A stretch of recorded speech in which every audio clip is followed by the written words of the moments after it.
وہاں سے اٹھایا جا رہا ہے، وہ بھائی لے کر جا رہے ہیں. اب خدا سے یہ نہیں پوچھا کہ مولا بچائے گا یا مروائے گا، نہیں، لے جا رہے ہیں مگر توکل ہے، رضا ہے، مگر صبر ہے، مگر ایقان ہے، اعتقاد ہے. یہ چیزیں بھی قائدانہ صلاحیت کا حصہ ہے. وہی قائد ہوتا ہے جو منزل دکھا بھی دی جائے مگر اس کا اظہار نہیں کرتے. نہ اظہار کرتے ہیں، نہ لوگوں کو منزل بار بار دکھاتے ہیں. منزل ایک دفعہ دکھائی جاتی ہے، پھر ساری زندگی پیکرے صبر و رضا، توکل و صبر بن کے اس کے اسلوب اور حصول کے لیے پھر ساری راہ 40 80 سال گزر گئے.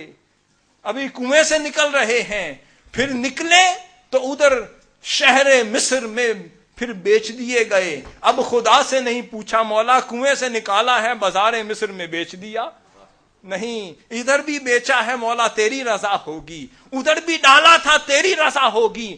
مولا اب میری قیمت کیا، مجھے کیا، میں تو تیرا ہوں. آج ایک کوڑی کے بھاؤ بک رہا ہوں تب بھی تیرا ہوں، کل مسند حکومت پہ بیٹھوں گا تب بھی تیرا ہوں. جو قائد ہوتا ہے، جو کارکن ہوتا ہے، وہ یہ نہیں دیکھتا کہ کس مسند پر بٹھا دیا گیا. کنواں ہو، اگر خدا راضی ہے اس سے بڑھ کر مسند کوئی نہیں. اگر بازار مصر میں بک رہا ہوں، قیمت ایک کوڑی لگی ہے، ایک پینی لگی ہے، اگر مولا تو راضی ہے، یہ ہزاروں لاکھوں دینار سے بھی افضل، یہ کروڑوں دینار سے بھی افضل. بک گیا، کیا ہوا مولا تیرے نام پر بکا. پھر الزام لگا مولا تو جانتا ہے میں کیا تھا. معاذ اللہ انہ ربی احسن مثوایا. مولا تب بھی میں اس زلیخا کو یہ کہہ رہا تھا انہ ربی احسن مثوایا، وہ میرا رب ہے، اس سے بہتر ٹھکانہ کوئی نہیں. تم مجھے کدھر قرار دو گی؟ جو قرار اس نے دی ہے وہ کوئی نہیں دے سکتا. تم تسکین کیا دے سکتی ہو جو سکون خدا نے دیا ہے، جو تسکین خدا نے دی ہے، جو اطمینان خدا نے دیا ہے، جو رضا خدا کی توکل سے ملتی ہے، جو اطمینان خدا پر صبر سے ملتا ہے، جو صبر فی اللہ، صبر علی اللہ، صبر للہ سے ملتا ہے. اس جیسا سکون نہ ادھر ہے نہ ادھر ہے. جو سکون کنویں میں بیٹھ کے ملتا تھا وہ مسند پہ بھی نہیں ملتا. جو سکون بازار مصر میں بک کر ملتا تھا وہ آج مسند پر خلعت پہن کے بھی نہیں بکتا. جو سکون مجھے ایک کوڑی کے بھاؤ بکنے پہ مل رہا تھا آج میری قیمتیں لگائی جا رہی ہیں اس پر بھی نہیں ملتا. بات یہ ہے جو خدا کے توکل پہ سکون ملتا ہے وہ دنیا کے حرص و لالچ اور طمع اور تعجل میں نہیں ملتا. تو قائدانہ صلاحیت کے لیے یہ اگلی باتیں ذہن نشین کر لیں کہ صبر اور توکل کے بغیر منزل نہیں ملتی. سیدنا موسیٰ علیہ السلام نے جب فرعون کو للکارا تھا، اس کو بددعا دی تھی، تو اللہ رب العزت نے بھی 40 سال بعد اس کا ثمر دکھایا. تو پتا چلا موسیٰ علیہ السلام اپنی دعا کر کے بھی صبر کا پیکر بنے رہے، اور سیدنا یوسف علیہ السلام بھی اب بشارت دیکھ کر، منزل دیکھ کر صبر کے ساتھ عاجزی و انکساری کے ساتھ جھکے رہے. پھر پابند سلاسل ہو جاتے ہیں، جیل میں جاتے ہیں، عرصہ گزر جاتا ہے، خدا سے پوچھتے نہیں مولا کدھر ڈال دیا. فرمایا اگر تو خوش ہے میں بھی خوش ہوں، تو راضی ہے میں بھی راضی ہوں، اگر مالک خوش ہے تو مملوک کو کیا. حاضر محترم، پھر اگلی بات جو بڑی غور طلب ہے، پھر حیات سیدنا یوسف علیہ السلام سے ہماری تربیت کے لیے کچھ اور اوصاف مل رہے ہیں. اب سیدنا یوسف علیہ السلام ان مراحل آزمائش سے گزرتے ہوئے جب مسند خلافت اور پھر مسند کا وقت قریب آتا ہے، اس وزارت کا، اس حکومت کا اور اس حاکمیت کا وقت قریب آتا ہے، اس ولایت کا وقت قریب آتا ہے، تو کیا کرتے ہیں؟ پھر عرض کرتے ہیں اجعلنی علی خزائن الارض انی حفیظ علیم. اب کیا 40 سال اور ایک روایت میں 12 سال نکال دیں تو 62 سال، 68 وہ عرصہ اتنا طویل عرصہ کس چیز میں گزارا؟ وہ گڑنے میں گزارا، وہ سیکھنے میں گزارا، وہ تجربات میں گزارا، وہ اسپیشلائزیشن سیکھنے میں گزارا، وہ اس فن میں مہارت پیدا کرنے میں گزارا، وہ اپنے آپ کو اس قابل کرنے میں گزارا. کیا ہے؟ ایک منصب خدا سے مانگ رہے ہیں، مگر مانگنے سے پہلے اپنے آپ کو کامل کر رہے ہیں، اس بھٹی میں جلا رہے ہیں، اس بھٹی میں پکا رہے ہیں، اپنے آپ کو اس قابل کر رہے ہیں. پھر فرماتے ہیں اے مولا اب تو مجھے زمین کے خزانوں پر ایک حاکم بنا دے. کیوں؟ انی حفیظ علیم، کہ مولا میں حفاظت کرنے والا بھی ہو گیا، میں اس کی خبر اور اس کا علم اور اس کا نالج رکھنے والا بھی ہو گیا. اب یہاں پر جو گوشہ سمجھنے کے لیے ہے اور جو کرنے کے لیے ہے وہ یہ ہے کہ کوئی بھی منصب لینے کے لیے اس کا اہل بنا پڑتا ہے، اور کسی اہل کو ہی منصب ملتے ہیں، کسی نااہل کو منصب نہیں دیے جاتے. اگر کوئی اہل نہ ہو وہی سوال کر دے تو بات ججتی نہیں، کیونکہ قانون قدرت کے خلاف ہو گیا. سیدنا یوسف علیہ السلام نے 40 سال 80 سال عرض نہیں کی مولا اب بنا دے. 80 سال گزر گئے. جب وقت گزر گیا اس بھٹی سے گزرتے رہے، پکتے رہے، تیار ہوتے رہے. اب خدا کی بارگاہ میں عرض کر رہے ہیں مولا اب بنا دے. کہ حفیظ ان کا معنی کیا ہے؟ میں حفاظت کرنے والا ہوں، اور صرف حفاظت کرنے والا نہیں. اب ایک قائد کے لیے، ایک کارکن کے لیے ضروری ہے وہ حفاظت بھی کرے، ڈیڈیکیٹڈ بھی ہو، اس کی حفاظت کا کام بھی سر انجام دے، اس کا امین بھی ہو، اس کی امانت کی حفاظت کا بھی پتہ ہو. مگر یہاں کون سی حفاظت کا ذکر ہو رہا ہے؟ یہاں فرما انی حفیظ. اس کی ایک تعویل تو یہ ہے کہ میں حفاظت کروں گا خزانے کی.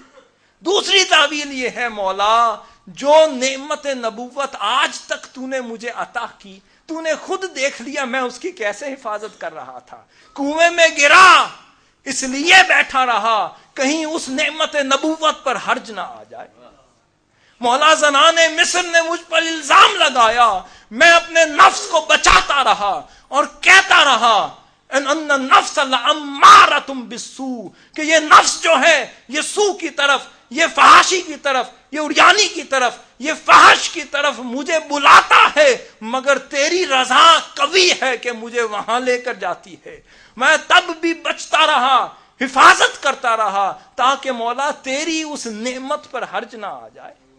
کوئی یہ نہ کہہ دے یہ خدا کا نبی ہے جو یہ کر رہا ہے، یہ خدا کا نبی ہے جو یہ کر رہا ہے، یہ خدا کا نبی ہے یہ کر رہا ہے.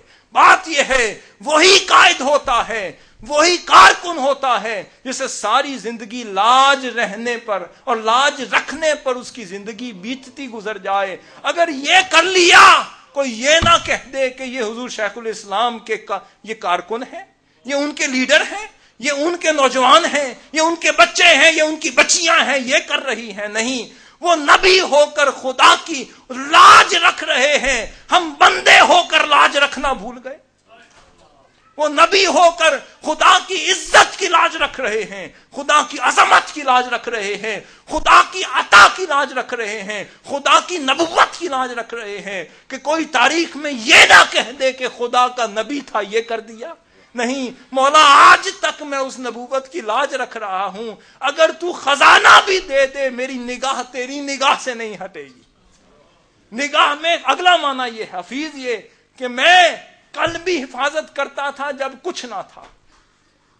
جب کچھ نہیں ہوتا تو حفاظت کرنے والا دعویٰ کرنے میں صادق ہوتا ہے. میں تو بڑا صادق ہوں، میں نے تو کبھی دھاندلی نہیں کی، دھوکہ نہیں کیا، میں نے تو کبھی کرپشن نہیں کی.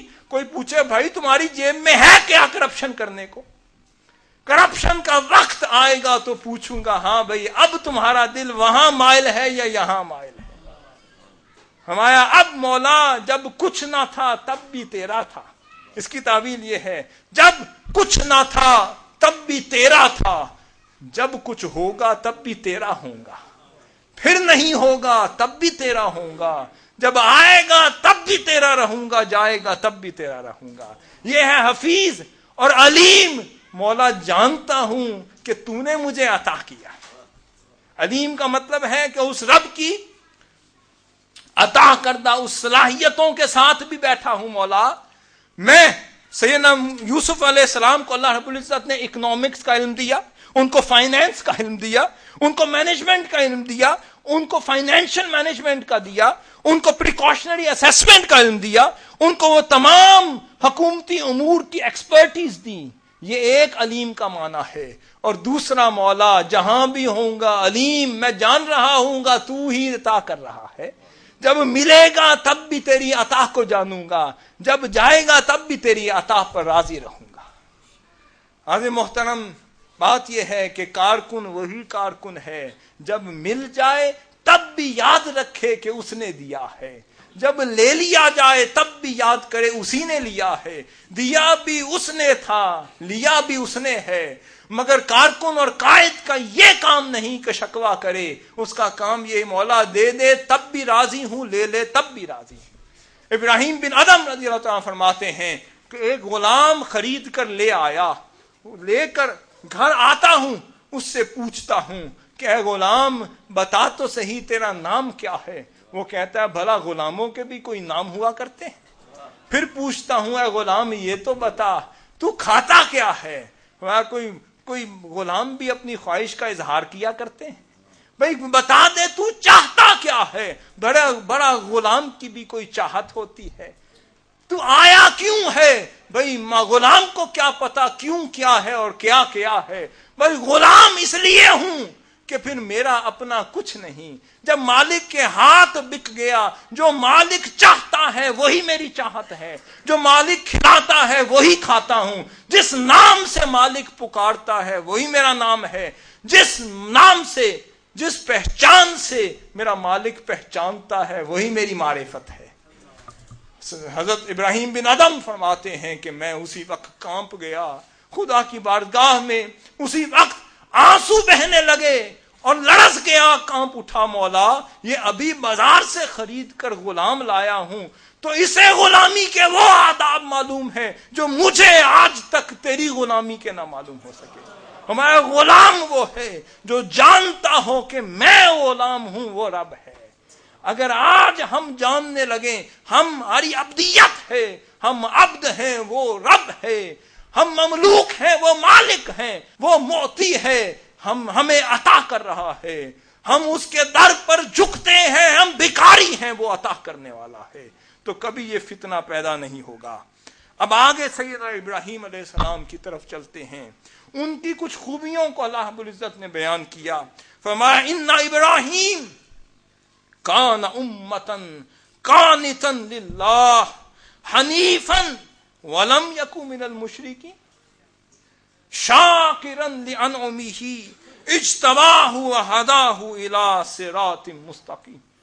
اللہ رب العزت نے ان کو آزمائش میں بھی گزارا.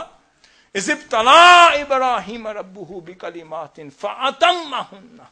اللہ رب العزت نے ان کو آزمایا، ان کو بیٹے کی نعمت دی، پھر بیٹے کو اس غیر آباد آبادی میں چھوڑنے کا حکم دیا تب بھی خوش رہے. بیٹے کی نعمت دی، پھر ذبح کرنے کا حکم دیا تب بھی خوش رہے. بیٹا لے رہے ہیں تب بھی خوش ہیں، دے رہے ہیں تب بھی خوش ہیں، جب نہیں تھا تب بھی خوش ہیں، چھوڑ کر آ رہے ہیں تب بھی خوش ہیں، واپس ملنے جا رہے ہیں تب بھی خوش ہیں. کیا وہ تسلیم و رضا کے پیکر بن گئے؟ تو فرمایا پھر کیا ہے؟ اجتباہ. نتیجہ یہ نکلا کہ یہ چیز آپ ذہن نشین کر لیجئے کہ ایک قائد بننے کے لیے، ایک عظیم کارکن بننے کے لیے، ایک پیشوا بننے کے لیے، ایک مربی بننے کے لیے، ایک کارکن، میں نے عرض کیا اپنی ذات میں کارکن ہے جب قائد کے سامنے ہے. جب تنہا ہوتا ہے پھر جو اس کے پاس سیکھتے ہیں پھر وہ ان کے لیے قائد ہو جاتا ہے. پھر ایک وقت میں وہ طالب ہے، دوسرے وقت میں وہ معلم ہے. جب آج یہ اچھا طالب بن جائے گا وہ اچھا معلم بن جائے گا، جو اچھا مرید بن جائے گا وہ اچھا مربی بن جائے گا، جو اچھا کارکن بن جائے گا وہ اچھا قائد بن جائے گا. بات یہ ہے کہ فرمایا کہ یہ ساری خوبیوں کو جمع کیا تو نتیجہ یہ نکلا کہ اجتباہ، خدا نے ان کو چن لیا، مجتبی بنا دیا. اب مجتبی